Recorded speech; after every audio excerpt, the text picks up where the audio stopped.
àwọn adarí ìdílé ọba Fusengbuwa ti ń dúnkokò ìpẹ̀jọ́ lòdì sí òkodo ọ̀rọ̀ àbájáde ìgbìmọ̀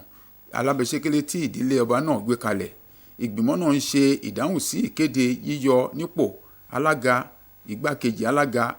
alága gbọ̀ngbọ̀n ti ìdílé ọba náà.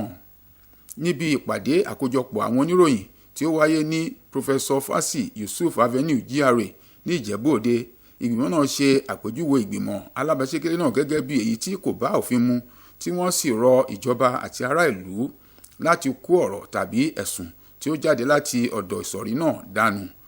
Ẹ̀kúnrẹ́rẹ́ ìròyìn náà lẹ́ ó gbọ́ láti ẹnu Anthony Gadonu.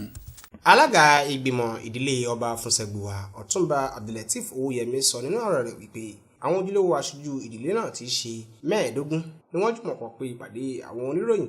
láti sọ̀rọ̀ lórí awuyewuye ohun ìpàdé tí ó lẹ́sẹ̀ ńlẹ̀ tí àwọn ọmọ ẹgbẹ́ kan láti inú ìdílé náà gbé kalẹ̀ tí wọ́n pe orúkọ wọn ní ìgbìmọ̀ ìwádìí ní ọjọ́ àìkú ọjọ́ 9 oṣù kẹjọ ọdún 2026 níbi tí wọ́n ti fọ́n rere bóòdì wípé àwọn ti yọ alága ìdílé ọba Fusengbuwa, igbákejì rẹ̀ àti igbákẹta wọn.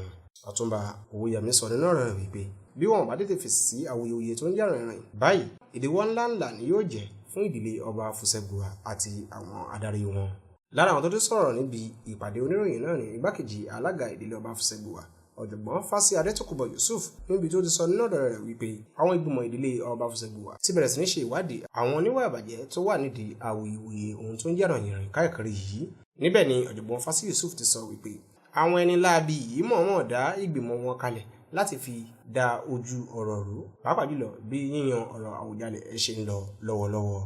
Níbẹ̀ ni àwọn ìgbìmọ̀ yìí ti sọ wípé àwọn gbọ́kànlé àwọn adarí wọn bí Ọ̀túnba Abdulateef Owóyẹmí ti ṣe alága àti àwọn tó kù rẹ̀, níbi tí àwọn ìgbìmọ̀ yìí ti rawọ́ ẹ̀bẹ̀ sí àwọn èèyàn, pàápàá jùlọ àwọn tó ń gbé ìròyìn òfegè káàkiri orí ayélujára láti ṣe ìwádìí wọn kó múnádóko lórí ohun tó bá jẹmọ́ ọ̀rọ̀ ìdílé ọba Fusengbuwa, kí awuyewuye ohun fàmìfà má bàa ṣẹlẹ̀ láàrin ẹbí.